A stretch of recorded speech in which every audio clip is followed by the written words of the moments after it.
Selamat malam dan salam hangat kita pada malam hari ini. Salam sejahtera untuk kita semua. Yang terhormat kepada para Bapak Ibu dari Disperindakom Kabupaten Batang, yang terhormat kepada Pak Awan Santosa dan Pak Istianto Alibowo dari pendiri Sekolah Pasar dan seluruh hadirin pada malam hari ini. Perlu kami informasikan bahwa kami membawa perwakilan dari 15 pasar Kabupaten Batang, 8 pasar daerah dan 7 pasar desa. Kami mengajak jauh-jauh dari Batang ke Jogja karena informasi pendirian sekolah pasar itu pertama kali di Jogja.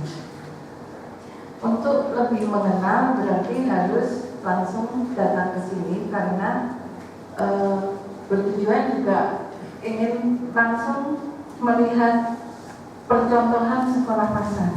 Hari ini ada 2 materi. Yang pertama akan diisi oleh Bapak Awan Santosa dan materi kedua akan diisi langsung sekaligus dengan mas-mas kita. Itu adalah Mas Rian dan Mas Ani. Ketika kita Bapak Ibu bergerak di pasar rakyat, maka azasnya itu adalah kesetaraan, sama. Ya, nggak ada yang dipandang, nggak ada yang, sehingga kebersamaan itu, keluarga itu, ya kan, walaupun dagangnya sama, tapi saingannya kan nggak saling kemudian buat Bapak Ibu bermusuhan. Ya, ada kan? Oh ya Allah, saya berdoa supaya dagangan laris, dagangan ibu baik merasa laris, benar dan jujur akan bersama denganku dan sahabatku di hari kiamat. Wah, sudah bahagia sekali rasanya menjadi pedagang. Lihat dari wajahnya cerah bercahaya walaupun capek. Kalau teman-teman keluar masuk ke pasar itu aromanya aroma surga, aroma surgawi. Karena Nabi bersabda bahwa 9 dari 10 pintu rezeki itu dari berdagang. Wah, itu kan berarti kan yang namanya pasar tradisional, pasar rakyat itu ladang amal. Ya kan? Kalau kita masuk, Mas Rian, Mas Ali, sekali masuk itu langsung yang ada adalah senyum sedekah. Kalau pasar rakyat meredup, maka yang terjadi adalah ekonomi berbasis moral, berbasis etika, berbasis akhlak itu juga akan hilang, akan hancur. Diganti apa? Diganti pokoknya untungnya gede, peduli amat dengan caranya, yang penting. Nah, dan saya kira itu yang membuat kita perlu perjuangkan dan pertahankan. Dan Bapak Ibu sudah di jalan yang benar. Makanya kita semangat. Kita nggak ngajar di sekolah pasar, di pasar itu nggak ngajar, tapi juga belajar. Yang kedua, Bapak Ibu sekalian, peran kesejarahan ini luar biasa saya kira. Ya. Ada lagu, mungkin Bapak Ibu masih ingat, nenek moyangku seorang ngapusi kan itu lagunya. Sejak kecil itu anak-anak kita sudah dihapusi. Masa nenek moyang kita dibilang pelaut? Yang bener aja. Kalau nenek moyang kita itu melaut pakai kapal, pinisi yang dari Bugis dan sebagainya, itu dalam rangka apa? Dalam rangka apa?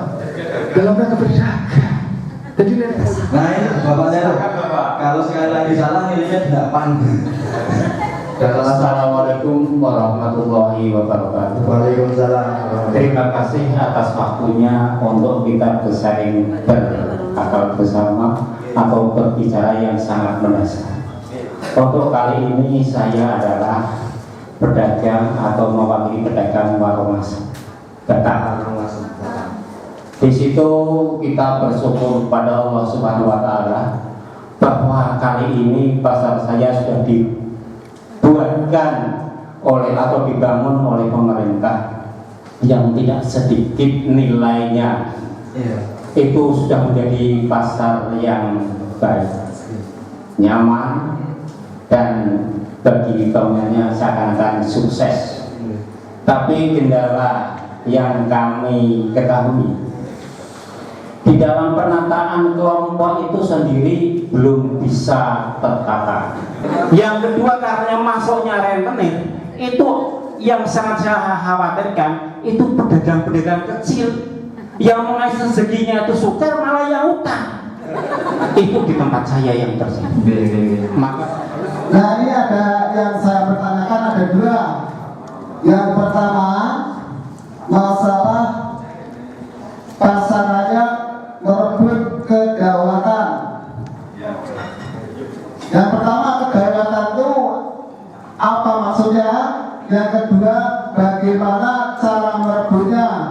Bagian pasarnya masih banyak pedagang yang mengeluh sepi lah, itu bagaimana menurut Bapak dan mas-masnya yang di depan itu caranya untuk meramaikan pasar? di sini ada singkatan SP Sekolah Pasar .org. Itu maksudnya ORG itu apa? Terima kasih. Assalamualaikum warahmatullahi wabarakatuh. Bagaimana menciptakan pasar tradisional itu mampu bersaing dengan pasar modern? Dalam istilahnya menciptakan animo masyarakat untuk berbelanja di pasar tradisional. Dan kebetulan saya sebagai petugas pasar kan bisa berindikasi atau menilainya pada KRT dalam hal ini retribusi. Terima kasih. Menjamurnya minimarket modern itu tidak datang tiba-tiba, tidak berlangsung secara alami apa memang tumbuh, tapi ada proses-proses yang kemudian yaitu proses-proses politik artinya yang kita tidak bisa jangkau. Lalu Bapak baik kalau besok berkunjung melihat ke pasar Imogiri untuk bisa membuktikan kaitan antara ketika pasar itu ada andil partisipasi pedagang untuk ikut mengelolanya dari beberapa spek-spek aset properti. Ketika pedagang sudah turut dilibatkan dalam ikut mengelola spek-spek beberapa spek pasar, maka akibatnya luar biasa. Pasar Imogiri itu menjadi pasar yang paling bersih di tingkat DIY. Pasar Imogiri itu menjadi pasar yang paling nomor satu bicara soal tertib ukur timbangan. Lalu kemudian pasar sehat dan lain sebagainya. Artinya apa? Tadi sudah disampaikan oleh Bapak, Ibu, dan rekan-rekan sekalian. Ketika mereka diberi kesempatan untuk ikut andil partisipasi, maka akan ada muncul rasa memiliki. Ketika ada muncul rasa memiliki, maka tentu tidak ada terlintas dalam pikiran buang sampah sembarangan, nata semau dan sebagainya. Kenapa? Karena ini punya saya, punya kita, harus kita jaga dan rawat bersama-sama. Tapi kalau pedagang itu dijauhkan dari pengelolaan, dijauhkan dari pengetahuan mereka tentang anggaran pasar, dijauhkan dari hal-hal yang sebetulnya itu menjadi salah satu tumpuan bagi pemakmuran bersama para pedagang, maka yang terjadi adalah pedagang cuek. Pasar kumuh itu pasar kumuh, pasar sumpah dan sebagainya, itu bukan salah pedagang. Itu sesuatu yang memang saya kira diubahnya ya bukan hanya dengan mengubah mindset pedagang, bukan hanya membangun kesadaran pedagang, tapi sudah saatnya pedagang diberi kesempatan untuk terlibat lebih jauh dalam konteks pengelolaan pasar. Pertanyaannya selalu adalah mampukah, siapkah, bagaimana organisasi kita dan sebagainya. Justru untuk itulah setelah pasar hadir, ya, untuk bagaimana kita semua bersama-sama membangun kemampuan.